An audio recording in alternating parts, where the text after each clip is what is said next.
Bienvenue à cette session d'information consacrée à l'actualité au Cameroun. Les esprits avertis s'y attendaient et étaient préparés. C'est donc sans surprise qu'ils ont appris l'annulation de la célébration publique de deux événements majeurs qui devraient se tenir au mois de mai prochain, à savoir la fête du travail prévue le 1er mai et la fête nationale du 20 mai. L'information sur l'annulation de ces deux événements est contenue dans un communiqué rendu public le 22 avril et signé du secrétaire général à la présidence de la République. L'annulation de la célébration publique de ces deux événements est due à la pandémie du coronavirus et de la nécessité du respect des mesures de distanciation sociale prescrites par le gouvernement de la République.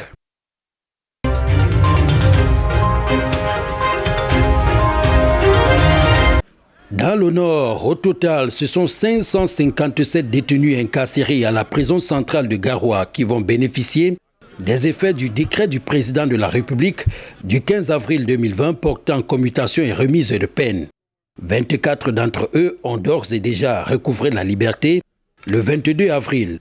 Il s'agit de 17 mineurs, 3 femmes et 4 prisonniers condamnés par le tribunal militaire. Aux ex-détenus qui respirent à nouveau un air de liberté, le régisseur de la prison centrale de Garoua leur a recommandé de faire des efforts pour respecter les lois de la République. 553 autres prisonniers quitteront l'univers carcéral de Garoua dans les prochains jours. Suivons à présent le représentant du procureur de la République auprès de la Cour d'appel du Nord, Henri Noël Loulou, puis le régisseur de la prison centrale de Garoua, Menge Memphen Del Bazak. Tous sont au micro de Cefao Bénédicte. Le travail s'est donc fait en commission et nous avons étudié les dossiers cas par cas. Il se trouve tout simplement qu'à ce jour, 24 dossiers ont pu connaître un aboutissement. Il s'agit du cas des mineurs, ils sont 17, du cas des femmes, elles sont 3, et du cas des détenus du tribunal militaire. Tout à l'heure, lorsque nous nous séparons, nous allons encore éplucher et étudier les dossiers des autres cas et nous pensons que d'ici demain, les autres cas pourront connaître un issue heureux et ils vont être libérés.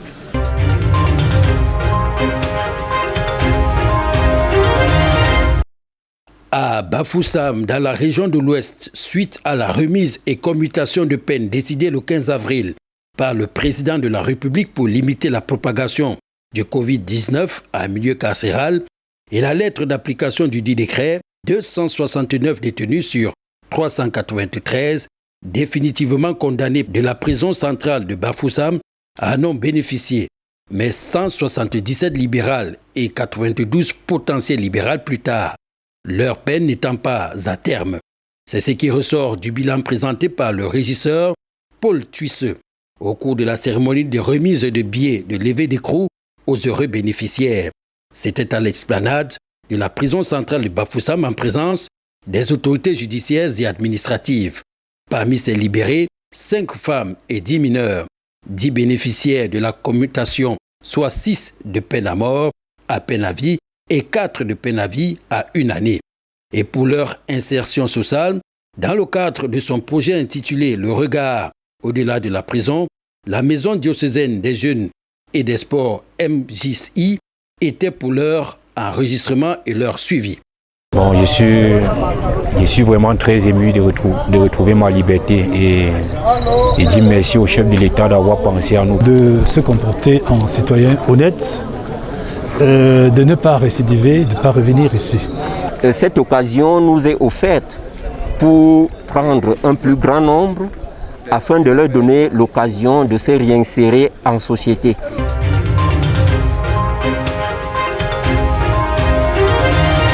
Dans le cadre de la mise en œuvre des dispositions gouvernementales pour barrer la route au Covid-19, le ministre de la Santé publique rassure les acteurs de la santé maternelle et infantile de ce que des normes et directives pour la prise en charge des femmes en âge de procréer, les femmes enceintes et les nouveau-nés. Ces dispositions ont été rendues publiques lors du point d'information quotidien sur la pandémie par le directeur de la promotion de la santé, Fané Mahamat. Même si les scientifiques jusque-là sont unanimes sur le fait que la COVID-19 ne se transmet pas de la mère au bébé in utero et ne se transmet pas par le lait maternel non plus, il est important de respecter les mesures de prévention pour cette catégorie de personnes. En collaboration avec ses partenaires techniques et financiers et la société savante, le ministère de la Santé publique a élaboré les normes et les directives pour la prise en charge spécifique des femmes en âge de procréer, les femmes enceintes et les nouveau-nés.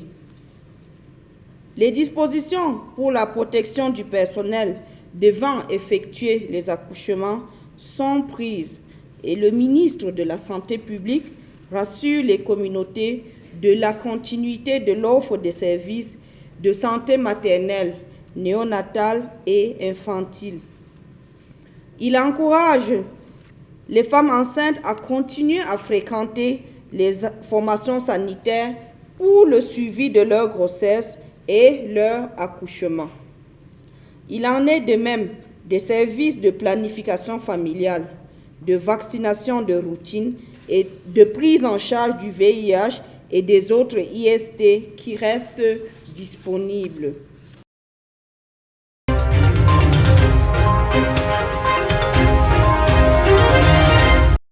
Le groupe SOCFIN, qui englobe la SOCAPALM, la SAFACAM et la SPFS, répond favorablement à l'appel du président de la République relatif au Fonds spécial de solidarité nationale pour lutter contre la Covid-19.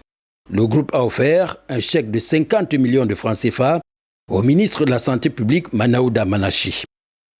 Donc le groupe SOCFIN se présente au Cameroun comme un acteur majeur dans le développement rural et entend le rester à long terme avec ses plus de 8000 employés, avec la sécurité alimentaire qui est assurée à travers la production de l'huile de palme, avec la sécurité et la santé des travailleurs, avec le développement des zones reculées où nos sociétés sont installées.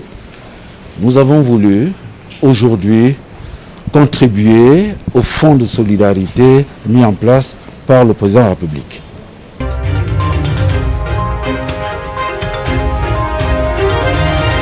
La communauté musulmane entame le jeûne du mois de Ramadan dès le 24 avril. Dans un communiqué rendu public le 22 avril, la Commission nationale du croissant lunaire informe les musulmans du Cameroun que la lune devant marquer le début du jeûne de Ramadan 2020 n'a été aperçue nulle part sur le triangle national.